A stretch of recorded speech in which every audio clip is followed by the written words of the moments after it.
ఉన్నటువంటి రాజధాని అమరావతిని ఎవరైనా వచ్చి చూడొచ్చు, ఏమన్నా వచ్చి చూడొచ్చు. మేము రెడీ అన్నారు కదా, ఏ రోజు రమ్మంటారు, ఎప్పుడు రమ్మంటారు, డేట్ తో సహా చెప్తే మేము ఆ రోజు, నేనైనా వస్తాను, మా పార్టీ పెద్దలైనా వస్తారు, ఎవరైనా రావచ్చు. వెల్కమ్ అన్నారు కాబట్టి ఆ రోజు ఏందో అనేది చెప్తే మేము కూడా వెల్కమ్ తీసుకుంటాం. ఈ రోజే రమ్మనండి. టైం అంటే చెప్పండి. ఓకే 3 గంటల గంట ఓకేనా? ఓకే వంశీ గారు, ఆయన మీ ఛాలెంజ్. అందరికీ నమస్కారం. ఈరోజు ఉదయం ప్రైమ్ 9 వారు నిర్వహించినటువంటి ఒక టీవీ డిబేట్లో వైఎస్ఆర్సీ అధికార ప్రతినిధి మంచా నాగమల్లేశ్వరి గారు మాట్లాడుతా అమరావతిలో అభివృద్ధి లేదు, ఒకవేళ ఏదైనా వెళ్తా ఉన్నా కానీ మమ్మల్ని అటు రానివ్వట్లేదు అనేటటువంటి మాటలు మాట్లాడటం జరిగింది. అయితే ఆవిడ్ని నేను అమరావతికి ఆహ్వానించాను. రామ్మ, మీరు ఎక్కడుంటారో, మీరు ఎక్కడికి వస్తారో రండి, అమరావతిలో అభివృద్ధి ఎలా ఉంది, ఏం నడుస్తూ ఉంది, అమరావతిలో ఏం జరుగుతూ ఉందో నేను మీకు క్లియర్గా చూపిస్తానని చెప్పి ఆవిడతో నేను చెప్పడం జరిగింది. ఆవిడ దానికి సరే నేను మధ్యాహ్నం 3 గంటలకి అమరావతికి వస్తానని చెప్పారు. ఆహ్వానించాను, నా ఫోన్ నెంబర్ కూడా ఆవిడకి ఇచ్చాను. నేను ప్రస్తుతం అమరావతిలోని capital region development authority CRDA భవనం ఎదురుగా ఉన్నాను. మరి నాగమల్లేశ్వరి గారు వస్తే ఇక్కడ నుండి మొదలుకొని అమరావతిలో కూటమి ప్రభుత్వం ఏర్పడిన తర్వాత జరిగినటువంటి అభివృద్ధిని మొత్తం నాగమల్లేశ్వరి గారికి వివరించడానికి నేను సిద్ధంగా ఇక్కడ ఉన్నాను. Thank you. ఈరోజు మార్నింగ్ ఒక డిబేట్లో వైఎస్ఆర్సీ అధికార ప్రతినిధి 3 గంటలకు వస్తాను, అమరావతిలో అడుగడుగున ఆంక్షలు ఉన్నాయి, ఆపుతున్నారు, వీడియోలు తీయట్లేదు, ఫోటోలు తీయట్లేదు, అండ్ ఆల్సో అక్కడ ఏమీ అభివృద్ధి జరగట్లేదు అని చెప్పేసి 3 గంటలకు వస్తానన్నారు వైఎస్ఆర్సీ అధికార ప్రతినిధి మంచా నాగమల్లేశ్వరి గారు. ఆవిడ 3 గంటలకు వస్తారని చెప్పారని చెప్పి నేను 2 గంటల 50 నిమిషాలకి వచ్చి ఇక్కడ వెయిట్ చేస్తూ ఉన్నా. ఇప్పుడు టైం 6 గంటల 36 నిమిషాలు అయింది. మధ్యలో వస్తున్నానని 2 సార్లు ఫోన్ చేశారు, కానీ ఆవిడ రాలేదు. ముఖ్యంగా ఇప్పుడు మనం చూసుకుంటే ఇది AP CRDA building, Andhra Pradesh capital region development authority building. ఈ ఆంధ్రప్రదేశ్ రాష్ట్ర రాజధాని పరిపాలనా భవనం అడ్మినిస్ట్రేషన్ మొత్తం ఇక్కడి నుంచే జరుగుతుంది. ఇంకొక విషయం క్లియర్గా చెప్పాలంటే, గత 4 రోజులుగా మావీగన్ అని చెప్పేసి జగన్మోహన్ రెడ్డి గారు చేస్తున్నటువంటి వ్యాఖ్యలు, ఆ మావీగన్ ప్రాంతంలో ఉన్నటువంటి ఈయన చెప్పినటువంటి మచిలీపట్నం ప్రాంతం వరకు కూడా ఈ CRDA పరిధిలోకే వస్తుంది అని చెప్పేసి స్పష్టంగా చెప్పదలుచుకున్నా.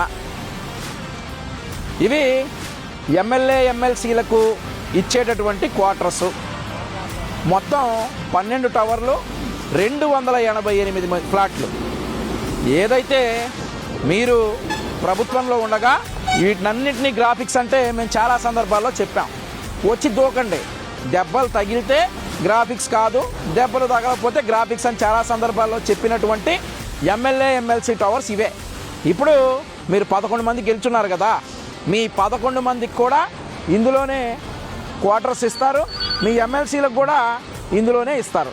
అండ్ ఆల్సో మరొక విషయం ఏంటంటే, 2029లో మీకు కనీస ప్రతిపక్ష హోదా వస్తే ఆ ప్రతిపక్ష హోదా రావడానికి గెలిచినటువంటి ఎమ్మెల్యేలకు కూడా ఇందులోనే క్వార్టర్స్ ఇస్తారు.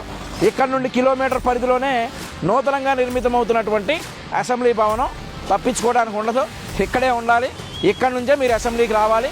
ఇకనైనా అలవాటు చేసుకొని ప్రజా సమస్యల మీద చర్చించడానికి అసెంబ్లీకి రావాలి. కాబట్టి ఇక్కడికి వచ్చి ఉండి మీ 11 మంది అసెంబ్లీకి రండి.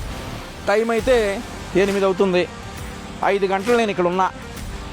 మల్లేశ్వరి గారు ఛాలెంజ్ చేసి కూడా 12 గంటలు అవుతుంది. ఇప్పుడు మల్లేశ్వరి గారికి ఏం చెప్తా ఉన్నానంటే, ఛాలెంజ్లు చేయటం కాదమ్మా, ఛాలెంజ్లు ఎవడైనా చేస్తాడు, కానీ వాటికి మనం ప్రూవ్ చేసుకోగలమా లేదా అనేది ఒకసారి చూడండి. మీరు ఎక్కడో కూర్చొని అమరావతి మీద విష ప్రచారం చేయడానికి మీ నాయకుడు చెప్పాడని, అది కూడా మీ నాయకుడు 3 రాజధానులు అంటే 3 రాజధానులు, అమరావతి అంటే అమరావతి, మావీగన్ అంటే మావీగన్, అదే ఆంధ్రజ్యోతి రాధాకృష్ణ గారు కూడా చెప్పింది. సో అలా కాకుండా వాస్తవాలను ప్రజలకు చెప్పండి. మీతోటి ఇవాళ మీకు వాస్తవంగా ఇక్కడ ఏం జరుగుతుందో చూపించడానికి ఈరోజు మిమ్మల్ని రమ్మన్నాం. 5 గంటలు నేను ఇక్కడ వెయిట్ చేశాను, మీరు రాలేదు. సో ఇది జరుగుతుంది అమరావతిలో. లైట్ ఫేడ్ అయింది కాబట్టి ఇంకా నేను చాలా చూపించలేకపోతా ఉన్నా.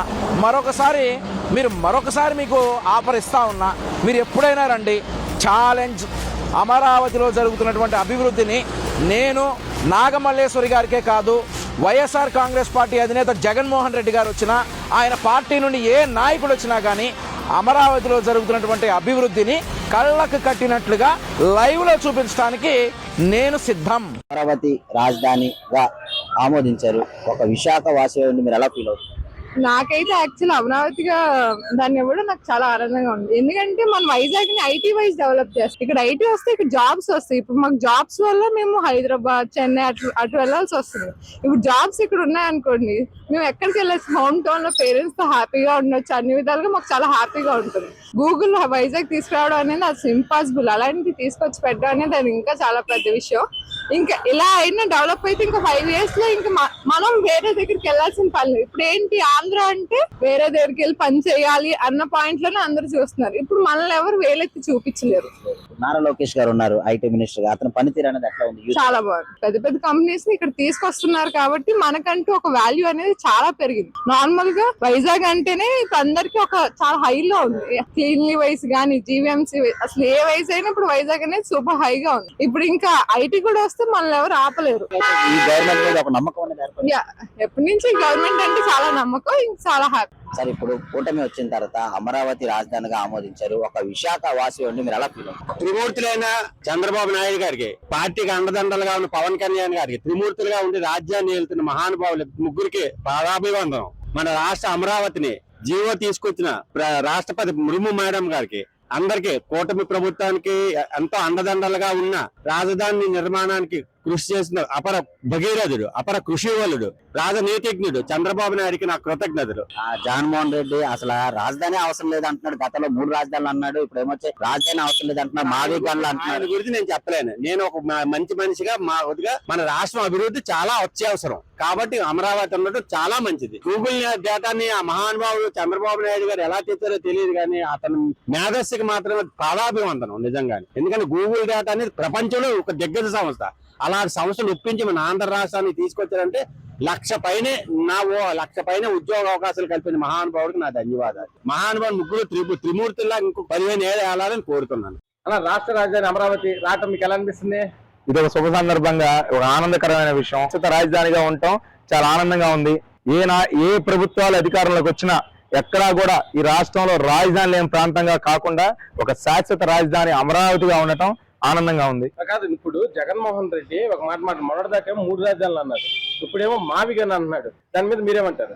తిక్కలోడు తిరణాలకు వెళ్తే కిందకి మీదకి వచ్చినట్టుగా జగన్మోహన్ రెడ్డి ప్రతిపక్షంలో ఉన్నప్పుడు 14-19 మధ్యలో ఆ రోజు శాసనసభలో అసెంబ్లీలో అమరావతిని స్వాగతిస్తున్నాను, విజయవాడ గుంటూరు మధ్యలో రాజధాని ఉండాలి, దాన్ని స్వాగతిస్తున్నాను అని చెప్పి మాట్లాడిన వ్యక్తి 19లో అధికారంలోకి వచ్చాక అధికారంలో రాకపోయే ముందు ప్రతిపక్షంలో ఉండి నేను అమరావతిలో ఇల్లు కట్టుకున్నాను, ఈ రాష్ట్రానికి అమరావతి రాజధానిగా ఉంటుంది, నా పూర్తి మద్దతు అమరావతికేనని చెప్పి గతంలో 3 రాజధానులు అన్నాడు. ఇప్పుడు మావిగన్ అంటున్నాడు. గతంలో ఉన్న అమరావతిని శాసన రాజధాని, విశాఖ ఆర్థిక రాజధాని, కర్నూలు న్యాయ రాజధాని అన్నాడు. మనం ఉన్న ప్రాంతంలో ఆల్రెడీ తన మావిగన్ చెప్పిన ప్రాంతంలోనే క్యాపిటల్ రీజన్ డెవలప్మెంట్ అథారిటీ పరిధిలోనే CRDA పరిధిలోనే మచిలీపట్నం, గుంటూరు, విజయవాడ ఈ 3 ఉన్నాయి. ఇంకా ఆయన కొత్తగా ఏర్పాటు చేయడానికి, కొత్తగా చెప్పడానికి ఏముంది? ఒక పక్కన కృష్ణానది కొరతలపై అమరావతికి ఏదో ఇదైపోతుందని చెప్పి మాట్లాడతాడు. మరి సముద్రం ప్రాంతంలో ఉన్నటువంటి మచిలీపట్నాన్ని నేను ఎట్లా ప్రతిపాదిస్తాడు అక్కడ? ఎందుకంటే రక్షణ పరంగా చూస్తే ఎక్కడా కూడా సముద్రం ఒడ్డున ఉన్న ప్రాంతాలు సేఫ్ కాదనేది ఇవాళ ఉన్న పరిస్థితుల్లో చాలా వరకు కూడా చెప్తా ఉన్నారు. మరి సముద్ర తీర ప్రాంతాన్ని మరి జగన్మోహన్ రెడ్డి రాజధాని ప్రాంతంగా ఎలా ఎంచుకుంటున్నాడో ఆ తెక్కలోడికే తెలియాలని విషయం. అంటే అతనికి స్క్రిప్ట్ రాసి ఇచ్చేవాడు అట్లా ఇస్తున్నారు. అతను ఒక పార్టీకి అధ్యక్షుడు. ఏ ప్రాంతం ఏ హద్దులు ఉన్నాయి సరిగ్గా చెప్పాలని జగన్మోహన్ రెడ్డికి ఆంధ్ర రాష్ట్ర ప్రాంతం హద్దులు ఉన్నాయి. ఏ హద్దులు కూడా తెలుసో లేదో కూడా తెలియదు. 13 జిల్లాల హద్దులు ఎటువంటివో కూడా తెలియదు.